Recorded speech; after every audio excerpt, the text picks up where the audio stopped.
I was the person who was interacting with Indrani Mukherjee back then when all of this was happening. Please don't tell me anything about the allegation that case. she made. The allegation that she made that I you don't talk about demanded it. $1 million. She said that to me on camera. And I never got a chance to ask you. I'm sorry for her, but I won't say anything about her. 60 countries stood by India, extended their support to India during Pahalgam. Operation Sindoor was a good operation by the defense forces, but no country has condemned Pakistan. They have sympathized with the victims of Pahalgam, but wars happen, especially short skirmishes, 4-day wars, 7-day wars happen between countries which are neighbors, and I regret a war. I agree with Mr. Narendra Modi, this is not an age of war. This is not a time for war. Do you think you should have played this match with Pakistan? See, as far as possible, we should keep sport or politics out of sport. I agree that we should not play a bilateral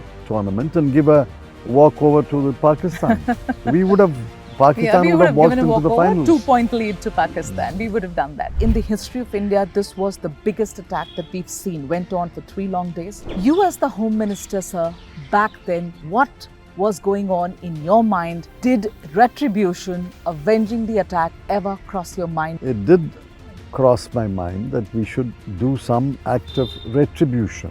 It crossed your mind? Yeah, it crossed my mind. I did discuss it with the Prime Minister and other people who matter. The whole world was descending upon Delhi to tell us that don't start a war. Condoleezza Rice, who was the then Secretary of State, flew in 2 days or 3 days after I took over to meet me and the Prime Minister and to say, please don't react. When you spoke about this in the parliament, there was some who said this, that he was the Home Minister back in 2008. He should first explain what India did back then instead of raising questions on an action that India has already taken in Pakistan. Hence that question to you, Mr. Chidambaram. I was not the Prime Minister. I was not the Defence Minister. I was not the Foreign Minister.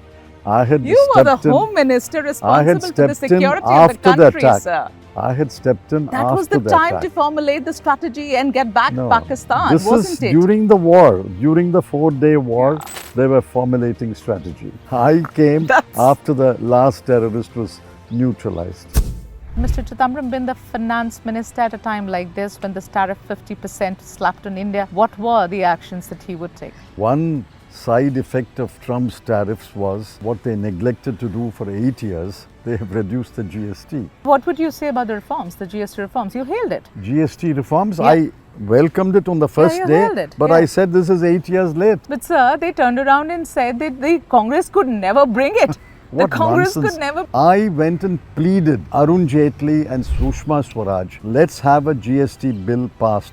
We are ready. Sushma Swaraj's answer was, we have no appetite to pass any reform law. To me, you know nothing about what happened in Delhi. We understand what it is. But the point is, I of course, the resistance was there from the BJP. I am not disagreeing there. The only states who opposed it, tooth and nail, was Gujarat and Madhya Pradesh. To convince the BJP, was that a failure of the Congress? To be able to convince the BJP? Not willing to be convinced. Vote chori that Rahul Gandhi does in Bihar, it's been doing in Bihar. Repeated questions that even the media is asking everybody, even people on the ground are asking, if vote stealing is happening, go to the court. Why aren't you going to the court? Then again you'll say it's not our job to go to the court.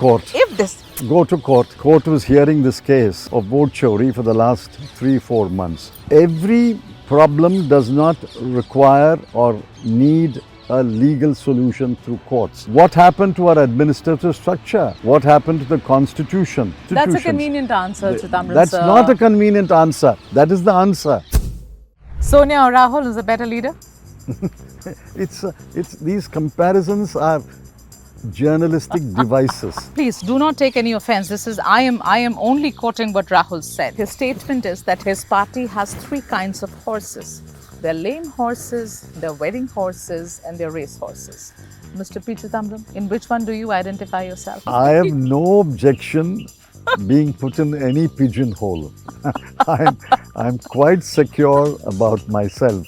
That I don't mind pigeonholing. Are you the wedding horse? Are you the race horse? Are you the lame horse? I don't mind.